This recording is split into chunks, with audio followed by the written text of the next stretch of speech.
It's your day in tech history, and it's brought to you by our friends over at ARPANET, where you can get a 15-day free trial by going over to geekazine.com/carbon-free. Jeffrey Powers here. I welcome you to the Day in Tech History, a full rundown of technology history 7 days a week. Subscribe to the show via iTunes, Stitcher, or download right from dayintechhistory.com. Now let's find out what happened on this day, your day in tech history.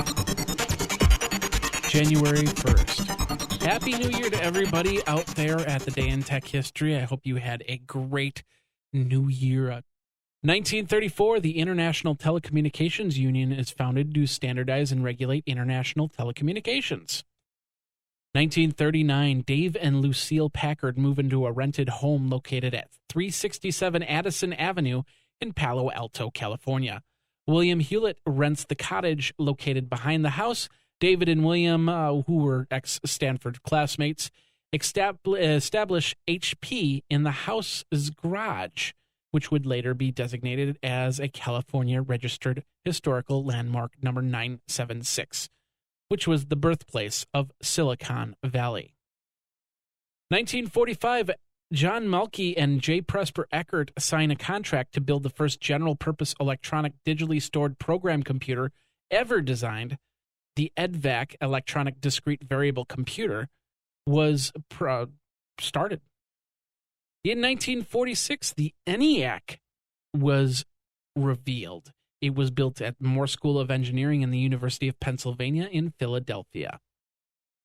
1950, IBM transfers all foreign assets to IBM United Kingdom Limited. 1963, the first U.S. electric power plant to use hyperbolic-shaped cooling towers goes into service in Ashland, Kentucky. 1969, IBM begins unbundling their software, effectively ending the expectation of its customers that they'll always be able to get the software they need included in the system.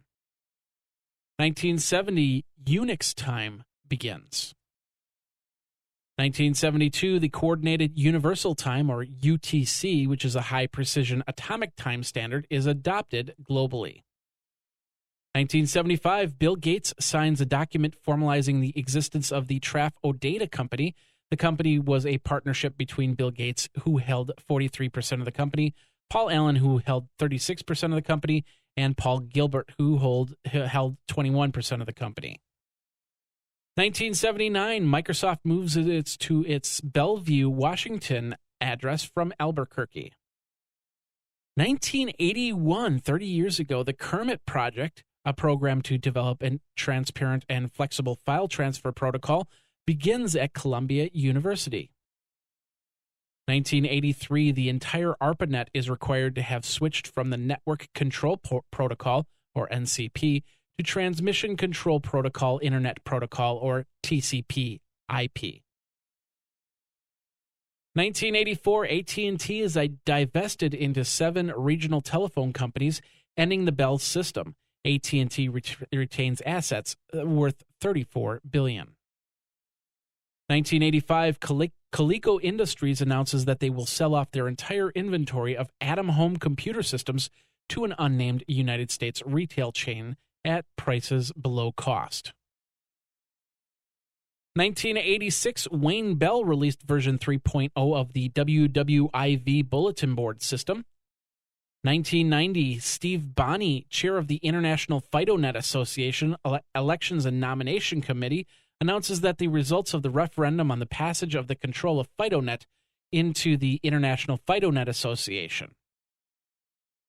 1992, Atari officially discontinues the support of the company's 8-bit computer line, which was the Atari XE and the Atari 7800 video game consoles. 1993, Network Solutions and National Science Foundation sign a cooperative agreement granting NSI the authority to manage the domain name systems and database. 1994, Bill Gates marries Melinda French.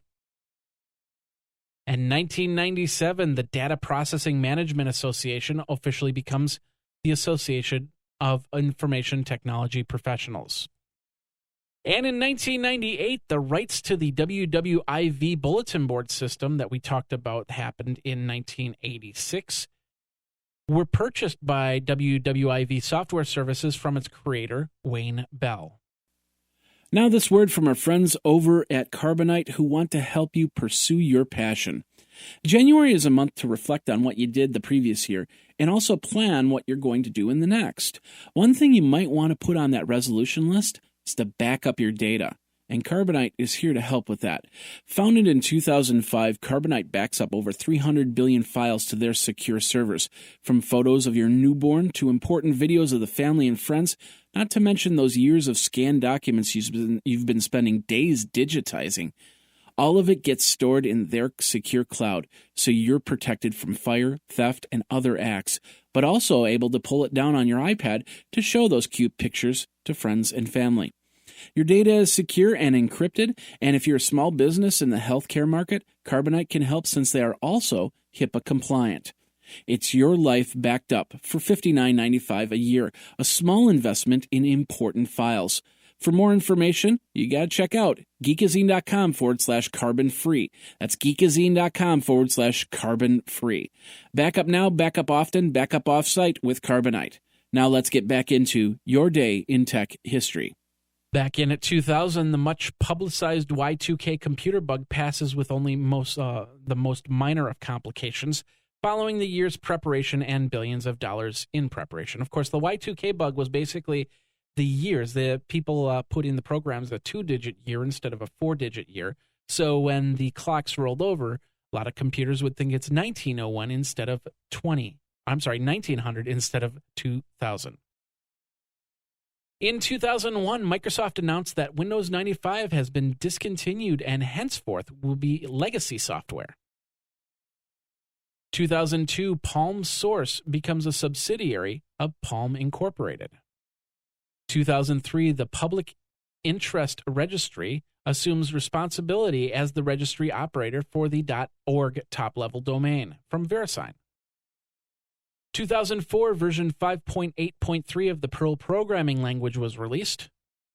And in 2005, effective on that day, the United States Department of Defense and Walmart stores suppliers were required to implement RFID tags.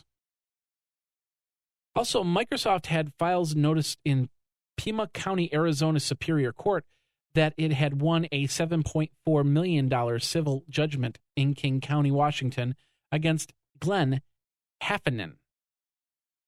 He was sent millions of spam emails. And in 2009, Zune users came to find that the new year meant no Zune player for them, as the 30-gigabyte model suffered a small bug dealing with the fact that 2008 was an actual leap year. It's interesting because it just didn't work after that. It got way too confused. And in 2010, the FBI seized a server in Texas. They claimed that the box was behind a pro-WikiLeaks denial of service attack against PayPal and other websites. And that's your day in tech history. My name is Jeffrey Powers, www.dayintechhistory.com. All the show notes are over at wikizine.com, Geekazine's wiki. And of course, you can like the Facebook page and follow Twitter at DayInTechHist. Until tomorrow, take care. Day in Tech History is copyright 2015, JMP Enterprise and Geekazine.com.